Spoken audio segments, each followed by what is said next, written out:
자, 이재명, 유시민, 도울, 김용옥 이 세 명이 특별 대담을 가졌습니다. 예. 자, 이 자리에서 이재명 전 대표가 검찰 개혁에 대해서 언급을 했습니다. 그러면서 수사와 기소는 반드시 분리해야 한다. 예. 그래서 검찰끼리 서로 견제해야 된다. 그래서 검찰의 그 힘을 좀 꺾어야 된다라고 말씀하셨는데, 의원님도 그 의원 시절 그 검찰 개혁을 누구보다 강조하셨던 분이잖아요. 예. 새 정부에서 검찰 개혁 어떻게 가야 된다고 보십니까? 이미 뭐 방향은 정해져 있고 법안들도 다 만들어져 있기 때문에 예. 그대로 이제 빨리 통과시켜서 정리하는 것만 남았는데요. 뭐 이재명 대표 얘기하신 것처럼 수사기소의 분리가 기본이고, 그 다음에 수사기관 간의 상호 감시와 견제 이런 것들이 필요하고, 더 하나 이제 보태고 싶다면 시민 감시 체계를 만들어야 된다. 예. 그간에 이제 이 수사권 기소권을 가지고 장난치는 거를, 그 수사기관들의 역할 배분이나 이런 것들이 이번 이제 내란 사건 수사 과정에서 약간 혼선에 빚어지고 했잖아요. 그런 예. 것들 한번 정리할 필요가 있고,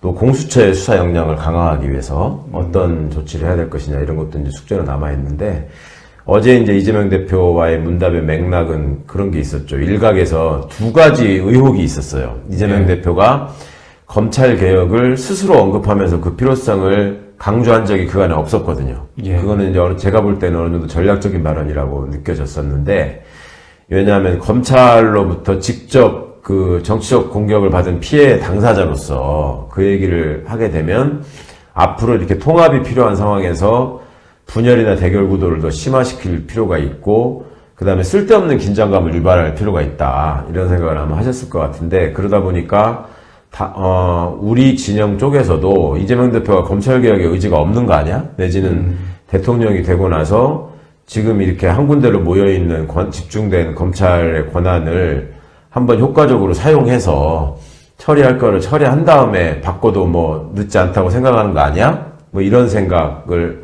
하는 사람, 또 일각에서는 경찰을 검찰보다 훨씬 불신하기 때문에 검찰 개혁에 대해서도 좀 미온적인 거 아니야? 이런 생각을 하는 사람들이 있었어요, 실제로. 예. 저한테 그런 거를 걱정하면서 물어보는 사람도 있었고, 이재명 대표가 그런 생각을 갖고 계신 거 아니냐. 근데 이제 전혀 그렇지 않았고, 본인의 입장이 어떻다라고 하는 걸 어제 이제 확실하게 설명을 했고, 그게 또 그 앞에서 이제 정치보호법과 관련한 얘기를 또 했단 말입니다. 정치보호 하지 않겠다 그랬죠. 네네. 이제 국힘이 이재명 대표를 비방하는 걸로 그냥 일관하는 게 그 사람들의 전략이 전부잖아요. 그러니까 그런 것들이 왜 그렇게 하는 것 같냐라고 유시민 작가가 물어보시는 과정에서 그런 보복에 대해서 생각하지도 않고 있고, 그렇게 할 그 시간도 없다. 예. 이제 그런 얘기를 하다가 이어졌는데, 이제 뭐 그걸로 입장은 명확해진 것 같고, 어떻게 이제 그거를 이루어내고, 그 다른 한편으로 이제 내란죄에 관한 그 사법 처리를 확실히 할 수 있느냐, 뭐 그런 것만 남아 있는 것 같습니다. 자, 이번에는 그 이창수 중앙지검장과 그 조상원 그 중앙지검 4차장 차장검사 이야기를 한번 해보겠습니다. 이창수 중앙지검장과 조상원 차장검사가 지금 동반 사의를 표명을 했어요. 예. 잘 아시는 것처럼 여기 계신 최강욱 전 의원님께서 그 항고를 해가지고 예. 서울 고검에서 이제 인용을 해서 다시 하는 건데, 서울 고검이 인용했다라는 거는 그만큼 수사에 문제가 많다는 뜻이잖아요. 그렇죠. 예. 일단은 수사에 문제가 많다는 건 뭐 두말할 나위가 없고, 예. 저희가 그냥 일반적으로 짚을 수 있는 문제점들을 짚었는데 항고장이 100페이지가 훨씬 넘었으니까, 예. 뭐 저거를 그냥 벗어날 길은 없었을 것이고, 그보다 더 중요한 거는 자기들의 정치적 계산이죠. 그러니까 이걸 뭉갰다가는 예. 이제 뭐 항고를 담당한 사람들까지 다 한꺼번에 쓸려서 죽겠다, 뭐 그런 생각을 한 거고, 이런 상황이 전개되다 보니까 이제 그 사건을 말아먹었던 당사자인 이창수나 조상원 입장에서는 있어봤자 그 다음에 이제 조사받고 징계받고 뭐 퇴직금도 제대로 못 받고 연금도 제대로 못 받고 망신 나가는 일만 있을 것 같다. 그러니 우선은 나가서 빨리 변호사라도 하자. 예. 지금 징계받고 나가면 변협에서 또 등록도 잘 안 받아준단 말이에요. 징계를 받고 나가면요. 예. 그러니까 이제 개업을 하기도 어려워져요. 그러니까 이런 점들을 생각할 때 지금 상황에서 얼른 대선 때 사람들 정신없을 때 얼른 가가지고 우리 챙길 수 있는 거 최대한 챙기다가 뭐 재표가더라도 재표가자 이런 생각을 했는지 모르겠는데, 하여튼 끝까지 공직자로서 정도는 걷지 않고 계속 계산에만 골몰하는 이런 법비들의 모습, 이게 뭐 너무나 적나라하게 드러나는 것 같아서, 이것도 사실 굉장히 뜬금없는 일이잖아요. 예. 뭐 지들 말로는 무슨 뭐 몸과 마음이 지쳤다느니 뭐 힘들었다느니 힘들었다고. 어쩌고 힘들기는 힘든 사람들이 그렇게 해. 그 심우정 검찰총장이 어쨌든 사표를 수리하겠죠, 의원님? 해주겠죠? 네, 하겠죠. 예, 예. 예. 안 해주면 이제 아까 말씀하신 것처럼 새 정부 들어서 이제 저기 징계를 받을 확률이 크고 그렇게 되면 이제 아까 말한 저기 연금 등의 이제 차질이 우려되니까. 예, 이제 그걸 저들이 저렇게 얘기를 했는데 안 해주면 총장도 안 그래도 지금 궁지에 몰려있는 면이 있는데 심우정이도 걱정을 해야 되잖아요. 예, 예. 저 두 사람이 무슨 얘기를 하고 어떻게 폭로를 하면서 심우정을 괴롭힐지 모르잖아. 네, 자기들이 네. 궁지에 몰리면. 아, 그러니까 그쪽에서 또 괴롭힐 수 네, 있으니까. 원하는 대로 저걸 맞춰줘야 되겠지. 저건 철저하게 계산에 따라 돌아가는 정치 집단이기 때문에 어떤 신뢰도 없습니다. 지네들 사이에. 아, 그렇군요. 그래서 작년에 그랬던가요? 런종섭이 예. 이렇게 유행했는데 이번에는 이제 런창수하고 런상원이 될 것 같아요. 네, 그러니까요. 사실 둘 다 과분한 자리를 얻어가지고 예. 권력에 그 해바라기를 전주지검장에서 선언하는데 중앙지검장 같잖아요. 네, 이창수 씨 같은 이제 경우. 역사상 처음 있는 일입니다. 정말로. 아, 처음 있는 이제 일. 네. 전주지검을 무시해서가 아니라 예. 그런 어떤 그 지역의 작은 지검장을 하던 사람이 갑자기 서울고검장이 되는 경우가 단 한 번도 없었어요. 그 예. 이유가 서울중앙지검장이 그만큼 중요한 자리이기도 하고 사건의 규모나 수나 이런 걸 따지면은 거의 반 이상이란 말이에요. 근데 예. 그거를 그렇게 하려면 어느 조직이든지 그 예를 들어 전북지방경찰청장 하던 사람이 갑자기 경찰청장 하는 경우도 없단 말이에요. 예. 계급도 두 칸이나 차이 나고 예. 그런 건데 서울청장을 가는 경우가 그런데 이런 경우도 경험이나 경력에 비춰 보면은 결국은 전주지검장을 할 때 문재인 대통령 사건 들춰내가지고 그때 그 그랬죠. 괴롭힘을 시작한 공로, 그 다음에 그 전에는 또 성남지청장을 했단 말이에요, 이창수가. 네. 성남지청장을 할 때 FC 사건. 예, 이재명 대표 사건을 가지고 최대한 또 부풀려가지고 언론 플레이를 했던 공로, 뭐 이런 것들 때문에 아무도 예상하지 않았던 출세 트랙을 탔는데 이게 이제 독이 된 거지. 예. 그러니까 이제 욕심 부려서 그 자리 찾고 이렇게 하기에는 좋았지만 검찰 조직 내에서 아무도 이창수가 중앙지검장이 되고 특히 조상원이가 4차장 된다는 것도 아무도 예상 못했던 일이에요. 예. 그러니까 그 내부에서도 차가운 시선을 받고 그러면은 그 안에서 유일하게 길게 생존할 수 있는 길은 어떻게든 윤희 연명을 해가지고 자기들을 케어해주면서 그 다음 자리까지 보장하는 거. 이게 내심으로는 윤석열이가 임기를 그대로 다 했으면 예. 그러면 검찰총장이 될 수도 총장까지 있다. 됐겠네요. 예, 네. 그런 기대를 꽃길을 걸었을 걸면서 텐데. 했을 텐데 그게 이제 다 무너지고 사실은 항고가 되고 재기수사 명령이 나왔을 때 고검에서 예. 그때 그만뒀으면 차라리 무슨 명분이라도 그러니까요. 있죠. 앞선 수사에 대한 책임이라도 지겠다. 근데 지금 이거는 한덕수 후보권도 무산되고 지금 국힘하는 꼬라지를 보니 한동훈이가 후보가 되지도 않고 본인들이 바랬던 어떤 정치적 이득을 위한 구상은 다 무너지니까 이제는 나라도 살자. 예. 빨리 최대한 얻을 수 있는 이득을 계산해 보면 지금 나가는 게 제일 낫다. 이런 그런 것 그런 같아요. 그러니까 예. 말씀하신 대로 재수사 결정됐을 때 나갔더라면 예. 어느 정도 이해가 됐는데 그렇죠. 모양새라도. 지금까지 버틴 거는 이제 그래도 혹시 모르니까 국힘이 정권을 잡을 수 있다. 그렇죠. 그러면 이제 아까 말씀하신 것처럼 본인이 검찰총장까지 꽃보직을 갈 수 있는데 네. 그런 기대가 다 이제 무너지니까 그렇죠. 결국 이제 사표를 냈다. 사실 그런 시도를 또 했잖아요. 중앙지검에 지금 사건들이 있잖아. 그렇죠. 그거를 예. 손에 쥐고서 이제 이런 애 저런 애 김건희를 소환했네 어쩌네 하다가 지금 갑자기 사표낸 거 아니에요? 예, 예. 그러니까 속셈은 뻔한 거죠. 아, 예, 정말 할 말이 없습니다. 이번에 안동환 검사도 같이 이제 사직서를 냈잖아요. 예. 안동환 검사는 이제 저희가 알기로는 유호성 씨인가요? 서울시청 공무원을 간첩으로 몰았다가 네. 그게 이제 대법에서 이제 무죄가 나왔었잖아요. 그렇죠. 그래서 이제 다 해결된 줄 알았는데 안동환 검사가 유호성 씨의 지난 일을 가지고 다시 들춰내가지고 네. 이제 기소를 해서 이게 보복 기소냐 아니냐 그게 논란이 됐었고 결국 민주당이 공소권 남용이라는 이유로 이제 탄핵을 했었잖아요. 네. 근데 대부분 사람들이 이 정도면 진짜 탄핵감이라고 생각을 했는데 네. 헌재에서 5대4 네. 한 표 차로 기각을 해서 이제 살아남았던 인물인데 이 안동환 검사까지 다시 사표를 냈어요. 그러니까요. 예. 지금 이제 애초에 간첩 조작 사건이라고 명명된 예. 정말 말도 안 되는 시도를 했고 그게 다행히 무죄 판결에 났는데 일종의 보복 기소를 한 거죠. 그렇죠. 그러니까 네. 이제 그것도 정치검찰이 늘 하던 수법입니다. 우리가 그거를 그냥 무죄로 확정돼 버리면 우리가 잘못한 것만 고스란히 남으니 예. 어떻게든 이 사람 먼지를 털어가지고 범죄 혐의가 있는 사람이다라는 걸로 딱지를 붙여놓으면 지들이 완전히 망하지는 않는다 이런 식의 수법, 공작적 수사를 많이 해왔었거든요. 근데 근데 이번에는 지네들 스스로 기소유예를 하고 몇 년이 지난 사건을 끄집어내가지고 먼지 다시 털어가지고 하니까 대법원에서도 도저히 봐줄 수가 없어서 정말 이례적인 그 공소권 남용이다 해가지고 그런 판결을 확정을 한 건데, 더 충격적인 건 이제 헌재의 태도였죠. 헌재에서 그 세 사람의 헌법재판관이 특히 이거는 안동안이 아무것도 잘못한 게 없다.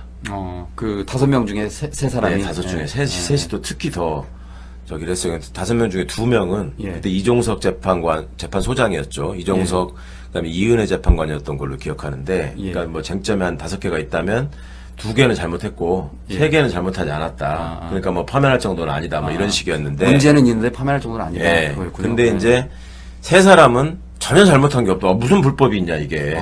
이렇게 했단 말이에요. 이 사람들이 다 전직 판사들이에요. 예. 근데 그 세 사람이 정형식.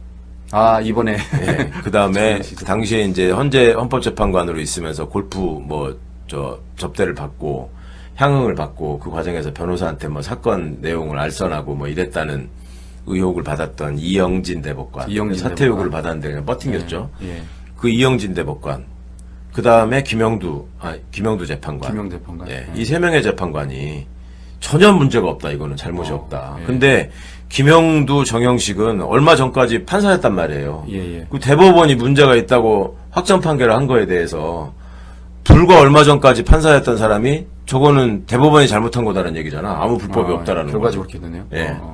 그 저는 그때 정말 너무 놀랬거든요. 근데 이번에 이제 이 안동안도 슬며시 여기들 묻어가지고 이제 사표를 냈는데, 그러니까 참 이런 식으로 사표 내고 그냥 조용히 나가서 변호사 하면서 또 소위 정관 특혜를 받아가면서 또 치부를 하고 이런 순환의 고리를 이제 좀 끊어야 되지 않을까. 그리고 공적인 지위에 있으면서 그 권한을 남용해가지고 어떤 사람의 인생을 파괴하려고 했으면 본인도 그에 상응하는 대가를 치르는 게 맞지 않아요? 예. 이 세 사람은 반드시 단죄돼야 되고, 그런 것들을 통해서 다시는 이런 버르장머리를 못하게 고쳐놔야 되는데, 예. 또 이렇게 본인들은 이제 옛날에 왜 장고 끝에 악수를 둔다는 말이 있잖아요. 예. 이렇게 조용히 있으면 잊혀지고 묻힐 뻔했던 일들을 다시 떠올리게 해줘서 고맙게 생각합니다. 그러면 이창수와 조상원의 경우 이제 서울고검에서 다시 재수해서 문제가 있다라고 하면은 징계를 받을 수 있는 건가요? 징계를 받을 수 있는 요건은 갖춰지는 거죠. 예, 뭐 예. 징계를 하느냐는 별도의 문제겠지만, 별도의 문제고. 예. 과거 검찰의 행태에 비하면 비춰보면 또 징계를 별로 하지도 않았죠. 그냥 저기 했는데, 이제 새 정부가 출범하고 한 상황에서 징계를 과연 그럼 피할 수 있겠느냐. 예. 이런 문제를 당연히 의식해야 됐을 거고, 또 여론이 아니 뭐 이창수나 조상원이가 열심히 했는데 웬 징계냐 이렇게 될 가능성이 별로 없잖아요. 그렇죠. 이제 또 딱 검찰이 자체 조사 결과, 그다음에 문제 있는 걸로 나타났다. 예, 문제 있는 걸로 이미 한번 지금 판정을 한 거고, 그다음에 거기서 뭐 별도의 처분을 하지 않더라도 어차피 특검에서 이거는 저기를 정리를 해야 될 사안이니까 결국은 어차피 특검 수사를 받게 될 텐데, 지금 가장 중요한 거는 이제 변호사를 빨리 해가지고 조금이라도 몇 달이라도 더 벌자 그 생각인 것 같아요. 그 안동환 검사 같은 경우는 새 정부에서 어떻게 징계를 할 수 있는 건가요? 그거는 아니 어려운가요? 사표되고 나가버리면 네. 못하는 거죠. 이제 공무원 신분이 아니니까. 예. 그러니까 그걸 노리는 거지. 예, 그렇군요. 그 박성재 법무부 장관이 그 대통령 취임 날에 그 중앙지검이죠, 이창수 지검장의 사표를 수리했습니다.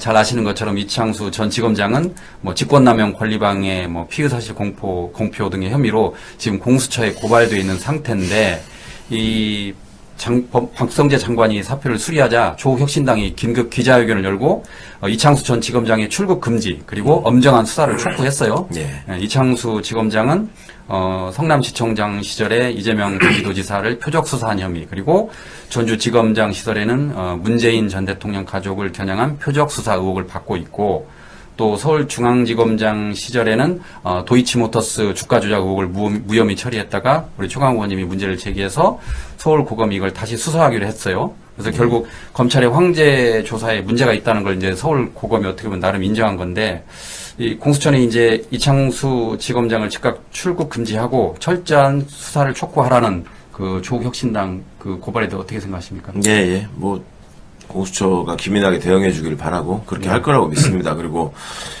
김학의처럼 또 뭐 변장하고 도피하지 않는지 공항에서 시민분들도 좀 지켜보셔야 될 것 같고, 그 심우정도 심우정이지만 이창수 조상원이가 계속 역사에 이 박제시켜야 될 이름들이죠. 네. 그리고 검찰의 문을 닫게 만든 주역들로서 객관적으로 보자면 이제 검찰의 적이죠. 그 조직을 이제 파괴한 사람들이니까. 기존의 검찰도 본인들이 살아남기 위해서라도 저들에 대한 어떤 그 제보 뭐 이런 것들이 좀 이어질 것 같고, 새 정부 탄생과 함께 그 확실한 수사, 확실하고 엄정한 수사를 통해서 반드시 처벌해야 될, 정말 그 구시대적인 작태를 보인 공직자들은 이 사회에서 제대로 얼굴 들고 살아갈 수 없다라는 것을 보여줘야 되는 그 사람들이 몇 명 있거든요. 이 상징적인 사람들을 어떻게 책임을 묻고 응징하느냐에 따라서 향후 공직사회의 어떤 미래가 달려있다라는 점까지 좀 생각을 해야 될 것 같습니다. 그러니까 그 이창수 지검장하고 조상원 그 차장검사가 사표를 냈을 때 그때 말씀하셨어요. 예. 바로 수리하지 않고 좀 뜸을 뒀다가 수리할 거다. 그랬더니 그 예측 그대로 맞았어요. 예, 예. 예. 그러니까 이제 이게 정치 집단이기 때문에, 예. 그러니까 국가기관이고 공조직 같으면은 있을 수 없는 일이죠. 근데 늘 이런 정치적 판단 속에서 움직여왔던 조직이고, 박성재 장관의 오늘 행태도 좀 의원들 사이에서 회자가 되던데, 그러니까 그렇게 오만방자하게 본회의장에서조차 국회의원들을 째려보고 뭐 이러던 자였잖아요. 근데 오늘 그 취임선서장에 와가지고 뭐 자기 쳐다보지도 않는 의원들한테 가서 다가가서 자기가 먼저 악수를 청하고 이런 모습을 또 보였다는 거예요. 그러니까 이런 그 기회주의적이고 이 비겁한 모습들을 절대 잊지 않으셔야 되고, 그 이자들의 행각이 우리가 새 정부 탄생의 흥분이나 또 앞으로 수행해야 될 역사적 과업에 또 집중하다 보면 이자들이 또 음지에서 무슨 일을 또 저지를지 모르니까 이제 내일이면은 아마 관련된 특검법들이 다 통과될 것 같은데, 네. 뭐 내란 특검을 우선으로 해가지고 그러면 거기서 확실하게 이제 그들의 재상이 좀 낱낱이 드러나야 될 것 같고, 시민들이 꼭 잊지 않고 계시는 게 또 무엇보다 필수적인 것 같습니다. 네. 어쨌든 그 사표가 수리됨에 따라서 그 두 사람은 그 퇴직금이라고 해야 되나요? 그걸 다 수령하게 되는 거죠. 그렇죠. 네. 그것도 하고 이제 변호사 등록해가지고 다 또 변호사는 하는 거고, 이제 징계 없이 퇴직을 했기 때문에 변협도 경거망동을 하지 않아야 되는데, 제각 뭐 변호사 등록 받아주고 뭐 어디 가서 또 치부할 수 있게 하는 일 없기를 바라고, 이렇게 무리를 빚은 사람의 경우에는 실질적인 조치가 없더라도 변호사 등록 여부에 대해서 심사를 하는 걸로 알거든요. 그러니까 이제 그런 점들도 좀 봐야 될 것 같고, 어떻든 지들끼리는 이게 뭐 그 흠집 안 나게 해서 어떻게든 내보내려고 하는 그 노골적인 모습이 드러났고, 반대로 한번 생각해 보시면 윤석열 한동훈이가 그 윤석열 한동훈 체제의 반기를 들었던 검사들한테 어떻게 했었는지, 무슨 수를 써서라도 징계를 하고 어떻게든 형사처벌을 시키려고 갖은 죄명을 갖다 붙이고 하지 않았습니까? 네. 그거하고 너무 비교되잖아요, 지금. 그러니까 이게 얼마나 정치적으로도 편향돼 있고 나쁜 집단인가를 또 한번 보여주는 사례가 되는 거죠. 자, 민주당이 그 검찰 개혁 법안을 발의했습니다. 검찰청을 폐지하고 행정안전부 산하의 중대범죄수사청, 그리고 법무부 산하의 공소청, 그리고 국무총리 직속 국가수사위원회를 두어서 업무 관할권을 조정하고 관리 감독하겠다라는 게 큰 틀이에요. 네. 그래서 민주당은 이제 더 이상 표적 수사는 없을 것이다라고 말을 했습니다. 예. 이 앞으로 진행이 어떻게 되는 건가요, 의원님? 그렇죠. 이게 오늘 법안이 제출됐다는 게 되게 중요합니다. 생각보다. 왜냐하면 우리가 민정수석을 검사 출신으로 임명하고, 또 예. 민정비서관도 검사 출신이고, 예. 그래서 이제 검찰개혁이 제대로 될 수 있느냐, 이런 이제 걱정들을 하셨잖아요. 그런데 당시에 이제 그 민정수석을 임명하면서 개혁은 법으로 하는 것이다, 이제 이렇게 얘기를 했단 말이죠. 그러니까 그런 법으로 하기 위한 개혁을 지금 많은 분들은 민주당이 법안을 제출하고 있었다라고 착각하고 계시는, 사실은 공식적으로 제출 안 했었습니다. 예. 법안을 만들어 놨었고, 조국혁 신당이 법안을 제출한 게 있었죠. 그 두 당의 법안이 대동소이한데, 어떻든 이제 법안이 제출돼서 본격적인 논의에 들어가는 거고, 이 부분은 지금 뭐랄까 이제 재생이나 부활을 꿈꾸고 있는 정치검사들이 여전히 있거든요. 이제 그 친구들한테 그 헛된 꿈 깨라, 이런 부분들을 확실히 보여주는 측면이 있고, 이제 한편 또 유념해야 될 거는, 이게 이제 법이 통과된다고 해서 끝나는 문제가 아니거든요. 사실 악마는 디테일에 있다고, 법이 통과되고 나면 그 후속 작업으로 이제 하위법령 개편 작업이 뒤따라야 되고, 그 다음에 그 인력 재배치 이런 건 인사 문제지 않습니까? 그거를 이제 민정수석실이 총괄하게 되는데, 거기서 민정수석실의 역량이 어느 쪽으로 어떻게 공평하게 효율적으로 발휘되느냐, 이 점을 또 이제 주목해서 봐야 되는 측면이 있고, 일단 이 법안의 통과를 위해서 최선을 다해줄 것을 좀 부탁드리고요. 그 내용을 보시면 중대범죄수사청은 행안부에 두고 공소청은 법무부에 두겠다. 예. 그리고 이제 그거를 통합 조정할 수 있는 위원회를 총리실에 두겠다. 예. 이게 이제 굉장히 의미 있는 민주당 법안에서는 가장 특징적인 부분입니다. 이게 애초에 검사라고 하는 존재는 영어로 프라시큐터라고 쓴단 말이죠. 예. 그러면 프라시큐트를 하는 사람 이거잖아요. 프라시큐트라는 게 동사인데 그거는 공소를 제기해서 유지하는 사람 이 뜻이거든요. 그러니까 이거는 전적으로 법의 영역이기 때문에 법무부에서 하고, 수사는 강제적인 행정작용이잖아요. 그러니까 예. 그런 점을 행안부가 관장해서 하겠다. 근데 이제 이렇게 되면 이거는 국회에서 조금 논의가 될 거예요, 아마. 행안부 밑에 경찰청도 있고 중대범죄수사청도 있고, 그러면 행안부가 너무 강력해지는 거 아니냐, 이런 의견이 또 나올 수 있습니다. 그럴 수도 그리고 있겠네요. 이 수사기관 간의 조정을 그럼 어떻게 할 것이냐, 이제 이런 문제가, 여기 이제 총리실이 또 양쪽 부처를 장악한 상태에서 실무적인 부분까지 들어가가지고 하위 법령들을 다 조율해낼 수 있을 것이냐. 사실은 그 부분은 실제로 현장에서 뛰는 수사경찰이나 수사검찰이나 그다음에 공수처 검사나 이런 사람들이 훨씬 더 디테일하게 알고 있고, 그 과정에서 생기는 여러 가지 문제들을 가지고 조율하고 조정하는 과정이 있는데, 그때 검사들의 장난질이 본격화되거든요. 그러니까 이제 검찰개혁의 얘기가 나온 게 김대중 정부 때였기 때문에 그때부터 벌써 수십 년간 쌓여온 이 친구들의 대응 노하우가 있어요. 그거를 가지고 글자 하나, 작구 하나, 쉼표를 어디다 찍냐 이런 거 하나 가지고 장난을 치기 때문에, 그런 부분을 대통령께서 기대하시는 것처럼 검찰 내부를 잘 알고 있고 검찰의 속성을 잘 꿰고 있는 사람을 민정수석과 민정비서관으로 임명했다라는 그 인사권자의 의지가 빛을 발하려면 그 디테일을 정확하게 짚어내고 장난질 치지 못하도록 막아내는 그런 역량 있는 민정수석실이 되기를 바랍니다. 그 지난번에 말씀하시기를 그 사표를 썼다가 걷어들이는 검사가 많았다고 그러시잖아요. 네. 그런데 이렇게 법안이 발의되면 다시 또 사표를 낼까요? 그거는 이제 좀 지켜봐야 되겠죠. 이 친구들이 지금 보니까요. 예. 보세요. 특징적인 현상이 지금 민정수석실과 관련된 여러 가지 의혹 이런 것들을 지금 제기한 매체들이 있잖아요. 예, 언론. 근데 예전 같으면 예. 민주정부가 출범했을 때 그런 의혹이 제기되면 조중동이 신나게 물어뜯잖아요. 막 아, 예. 기사 확대하면서. 예, 예. 지금 안 그러잖아요. 아. 왜 그럴까를 앞으로도 주목해서 계속 지켜봐야 된다고 생각하고 예. 이렇게 지켜볼 겁니다. 그리고 예, 예. 이 특검이 이제 출범하면서 거기에 수십 명의 검사들과 검찰 수사관들이 파견이 되잖아요. 예. 그 과정에서 뭔가 이제 빈틈을 노릴 겁니다. 거기 가서 계속 원래 결탁돼 있던 언론과 플레이를 할 가능성이 높아요. 그러니까 역시 특검에다 모아놓고 해보니까 검사들이 수사 잘하더라. 예. 예. 그리고 이거를 특검은 수사하고 기소를 같이 해야 되잖아요. 그러니까 이 시스템으로 하는 게 거악을 척결하는 데는 제일 좋을 것이다. 좋더라. 이런 식의 얘기를 계속 유포할 거예요. 그래가지고 이 수사기소 분리가 마치 비효율적이고 국민들을 위해서 좋지 않고 권력이나 부를 가진 사람들한테 유리한 것처럼 계속 선전을 할 겁니다. 예. 여태까지 수법이었어요. 한동훈이도 계속 그런 얘기를 했고 윤석열이도 그런 얘기를 했고, 그러니까 그런 점들이 이 국민들을 속이지 못하도록 하는 게 민정수석실이 해야 될 일입니다. 그러니까 그런 부분들을 정확히 맥점을 짚어내가지고 장난질을 치지 못하게 해주는 게 필요하고, 특검은 독립적으로 움직이는 데기 때문에 정부의 어떤 부처도 그걸 컨트롤할 수 없거든요. 컨트롤해서도 안 되고. 근데 이제 그게 그 과정에서 생기는 부작용이나 이런 것들을 모니터링하는 부서는 반드시 있어야 되죠. 국민들을 위해서. 예. 그거를 민정수석실이 해야 되는 겁니다. 그러니까 그 과정에서 그런 일종의 성과 같은 거를 국민들한테 막 홍보하면서 그 과정에서 검찰의 그 과거의 위상을 그대로 유지하려고 하는 시도, 이런 것들도 주목해서 보셔야 된다. 예. 예. 자, 이번엔 특검 이야기를 해보겠습니다. 그 이재명 정부의 3대 특검이 이제 본격적으로 시작됐습니다.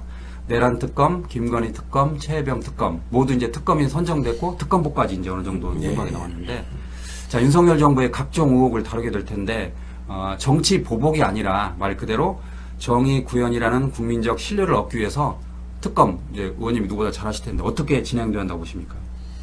특검이 지금까지 준비하고 뭔가 수사를 위해서 뛰는 모습을 보면은 굉장히 열심히 성과를 내기 위해서 애를 쓰는 모습이 보입니다. 이제 최근에 조은석 특검이 왜 서울고검 청사를 굳이 특검 사무실로 하느냐에 대한 우려가 예. 있는 건 사실이죠. 그리고 실제로 걱정이 되죠. 그 안에서 보안을 유지하기 위해서 그렇게 갔다고 하는데, 아니 검찰에 대한 수사가 내란 특검에서는 진행돼야 되는데 거기 안에 있으면서 수사 보안이, 특히 검찰에 대한 수사에 대한 보안이 어떻게 유지될 수 있을까, 이런 점에 대한 의구심에 대해서는 좀 조은석 특검이 응답을 해주셨으면 좋겠고, 그간의 특검이 이제 출범하는 과정은 과거에는 그 상당 기간 동안 특검이 없다가 어떤 계기가 되면 특검이 하나 출범하고 뭐 이런 식이었잖아요. 예. 근데 이거는 정부가 출범하는 것과 거의 동시에 특검 3개가 한꺼번에 출범하다 보니까 120명 검사라고. 예, 약간 행정적인 혼선이 있긴 했어요. 그러니까 정부가 안정적으로 돌아가는 상황에서 특검이 출범하면은 특검이 정부에다가 이러이러한 부분에 대한 필요한 인력이나 지원을 요청하고, 그러면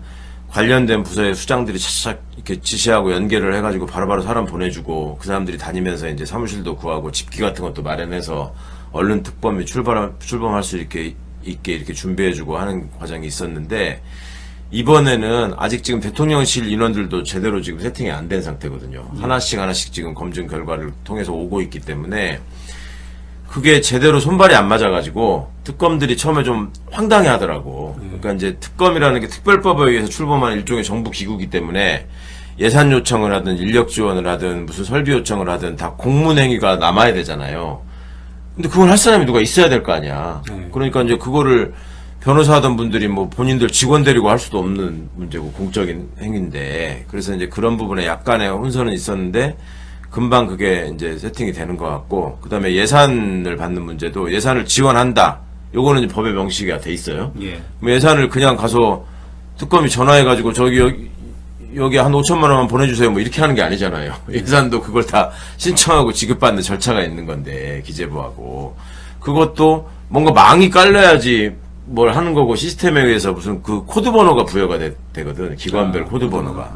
그러니까 이제 그런 거 하나조차도 디테일을 챙겨주는 일종의 서무행정 직원이 있어야 되고, 그 시스템을 만들어줘야 되는데, 그게 없이 이제 초반에 좀 우왕좌왕하는 게 있었는데, 그것도 이제 대통령실에서 인지를 하고 이래저래 다 이렇게 세팅을 해준 것 같더라고요. 그래서 지금은 별 어려움 없이 이제 준비해서 출범할 수 있을 것 같은데, 또 특검들이 다 자신감을 갖고 계시고, 과거의 수사 결과를 놓고 볼 때 의혹으로 제기됐으나 검찰이 제대로 수사하지 않은 부분들 때문에 지금 특검을 하는 거잖아요. 그것만 좀 확인이 되면 결국 윤석열, 김건희를 이제 구속해놓고 수사를 하게 되면은 뭐 성과가 나올 수밖에 없겠죠. 예. 자, 이번에는 그 국정기획위원회를 이야기해 보겠습니다. 이문정 대전지검 부장검사인가요? 예. 이 이문정 검사가 그동안 검찰 내부에서 철저히 소외됐던 인물이 말 그대로 이제 검찰 개혁의 중심에 섰습니다. 예. 그래서 이를 놓고 이재명 정부가 검찰 개혁의 방향을 상징적으로 보여주는 어떤 시그널이다, 이런 평가가 나오는데, 이문정 검사의 합류 의미를 어떻게 보십니까? 국정기획위원회라는 거는 이제 우리가 탄핵 파면 때문에 출범한 정부가 아니면은 대통령직 인수위원회가 원래 있어야 되는데, 예. 그거를 지금 대신하는 거죠. 그리고 주로 거기서 다뤄야 될 게 이제 정부 조직 개편하고 대통령 공약사항의 이행을 위해서 그 각종 시스템을 어떻게 정비하느냐, 이런 거에 이제 중점이 있을 수밖에 없는데, 이문정 검사는 검찰 조직을 어떻게 재편성할 것인가에 관한 부분을 이제 아무래도 맡게 될 것이고, 그냥 이문정 부장검사 하니까 그냥 흔히 보는 그 몇 년 안 되는 부장검사 이렇게 생각하실 텐데, 이문정 검사도 세상에 알려지고 나서 세월이 많이 흘렀기 때문에 지금 이창수라고 중앙지검장 하다가 도망간 친구 있죠. 이창수하고 동기예요. 이문정 검사가. 그러니까 그간에 있으면서 본인이 이제 검찰개혁 문제에 대해서 누구보다도 많이 직접 겪고 고민한 게 있으니까, 그 성과물을 통해서 그 공직자로서 이문정의 어떤 능력을 이제 국민들한테 많이 이렇게 보여드릴 수 있는 그런 계기가 될 것이고, 또 문재인 정부에서 법무부에서 검찰개혁 추진단장을 했던 그 황희석 변호사도 이제 같은 적에 합류를 했으니까 또 같이 잘 논의하셔가지고 좋은 성과들을 좀 많이 내셨으면 좋겠습니다. 그래서 그 국민 추천제와 관련해서 박은정 의원하고 이문정 투은정인데, 그 투은정이 뭐 법무부 장관 아니면 검찰총장 임명된다, 뭐 그런 여론도 많던데. 그러니까 뭐 여론으로 뭐 그런 마음을 어떻게 왜 보여주시는지를 뭐 충분히 대통령이나 우리 대통령실 관계자들이 다 알고 계실 거고. 근데 현직 검사가 그 자리에 가기는 어려울 거고 예. 검사 출신이 가는 것도 안 맞다라고 박은정 의원님이 얘기를 해서 예. 아니, 앞으로 이제 민정수석도 다시 뽑아야 되고 그다음에 법사위원장도 다시 선출해야 되고 법무부 장관 차관 이 인사가 그게 이제 다 이렇게 국민들이 보시기에 다 끄덕거릴 만한 이게 합이 맞아서 이제 검찰개혁 작업이나 권력기관 통제 문제나 이런 것들에 대해서 손발을 맞춰 잘 일할 수 있겠다. 이런 분들이 좀 딱 이렇게 세팅이 됐으면 좋겠습니다. 이제 그 출발점에 섰으니까 많이 이제 생각하고 오셨겠죠, 대통령이. 자, 이번에는 그 김건희 씨 이야기를 해보겠습니다. 그 검찰이 김건희 여사의 그 도이치모터스 주가 조작을 지금 다시 수사하고 있는데 김건희 씨 목소리가 담긴 녹음 파일 수백 개를 지금 확보했다고 그래요. 네. 그래서 뭐 일부에서는 뭐 단독 보도가 나오던데 거의 다 내용이 비슷하더라고요 보니까. 무슨 단독이 그렇게 많아. 집단 보도들만. 근데 결국 경찰이 흘린 건가요? 그렇죠. 검찰이 네. 의도적으로, 검찰이, 네. 의도적으로 흘린 거고 본인들이 이렇게 일을 열심히 해서 수사 성과를 냈다. 우리가 저기 맘만 먹으면 잘한다. 이런 식의 인식이 국민들한테 심어지기를 바라는 마음으로 던져놓고 간을 보는 것 같아요. 예. 그리고 근데 사실은 조금만 따져보면 그런 녹음 파일은 당연히 있어야 되는 거고 예. 그 증권회사의 미래에셋이었죠. 거기를 일부러 수사를 안 한 거예요. 압수수색을 안 한 거예요. 일부러? 하면은 그거 나온다는 거 아니까. 아, 예. 그러니까 이제 그런 짓을 벌인 이 수사진들이 지금 일부 도망가 있고 막 그러니까 검찰을 벗어나서 지금 도망치려고 하고 있고 한데 이제 그자들에 대한 수사가 특검이 해야 될 일에 포함돼 있으니까 그 부분도 명확히 밝혀내가지고 단죄를 해야 된다는 이제 필요성을 또 확인시켜 주는 거고 지금 나와 있는 어떤 그런 그 성과물들이 그나마 지금 듣기로는 검찰 내부에서 최초의 김건희 수사를 했던 팀들이 볼 때 네. 이건 너무 지금 말이 안 된다. 그러니까 그 팀이 지금 고검의 재수사팀에도 포함돼가지고 거기서 좀 기존의 그 지휘부가 못하게 해가지고 막혀있던 거에 대해서 이제는 그런 제약이 좀 적어지니까 뚫고 나와서 이제 그런 성과를 좀 낸 것 같거든요. 그러니까 그게 그냥 아우 저런 것들을 어떻게 찾아냈어 애썼네 이렇게만 보시기보다는 그 안에서 벌어졌던 그 수사 방해나 수사의 왜곡 이런 것들에 대한 수사 필요가 더 커졌다 이런 관점에서 보시는 게 좋을 것 같습니다. 어쨌든 이제 특검이 김건희 특검을 하면서 그 그러니까 검사들도 수사할 수 있잖아요. 그러니까 그 당시 이창수 그렇죠. 지검장이나 그 조상원 차장검사 수사해야 돼요. 수사할 수 있는 게 아니라. 네, 부실수사 의혹을 네네. 수사할 수 있는 거죠. 네네. 그런데 이번에 지금 갑자기 뜬금없이 검찰이 이제 그 뭐죠? 김건희 목소리가 담긴 녹음 파일을 뿌렸다는 거는 검찰도 지금 책임 회피를 하기 위한 그런 의도도 있다고 해야 되나요? 그런 거죠. 이제 네. 그렇게 해서 뭐 또 자기들이 이제 다 증거 확보했으니까 기소할 수 있다. 뭐 기소하면 좋겠다. 이런 식으로 또 던져놓고 간을 보는 것 같아요. 예. 그러니까 검찰 조직 전체가 관련되어 있는 문제잖아요. 그 몇몇 검사들이 물론 행동을 했지만 그들끼리만 한 게 아니라 조직이 움직여서 이걸 막았다는 점이 본인들 입장에서 얼마나 찔리고 불안하겠습니까? 그러니까 우리가 어떻든 이것도 다시 확보했고 기소를 했으니 아니 무능이 죄는 아니지 않습니까? 라는 식의 이제 얘기를 만들려고 하는 거죠. 특검에 가서. 근데 이 검찰이 기소를 하진 않겠죠? 기소를 해버리면 특검의 그 문신의 폭이 좁아지는데. 그렇죠. 네. 특검이 이제 그 부분에 대해서 또 예를 들어 기소를 하면서 예. 액수를 줄여버린다거나 예. 뭐 또 기소를 부실하게 해가지고 무죄가 나는 방식으로 기소를 한다거나 이럴 위험성이 있어서 특검이 그 부분에 대해서 기소를 하지 마라 하라라는 의견을 좀 표명해 줬으면 좋겠어요. 아, 예. 그렇게 해가지고 일단 어떤 방향을 정한 다음에 근데 기소를 한다고 하더라도 사실은 그 부분에 대한 수사는 해야 되거든요. 근데 기소가 돼버리면 약간 뒷전으로 밀릴 수가 있단 말이에요. 김건희는 지금 여러 가지 지저분한 사건들이 많잖아요. 예. 그러다 보면 후순위가 될 수 있기 때문에 우리 그 부분은 이제 민중기 특검이 담당하시는 분야니까 거기에 대해서도 특검이 좀 뭔가 의사표시를 하시지 않을까 기대합니다.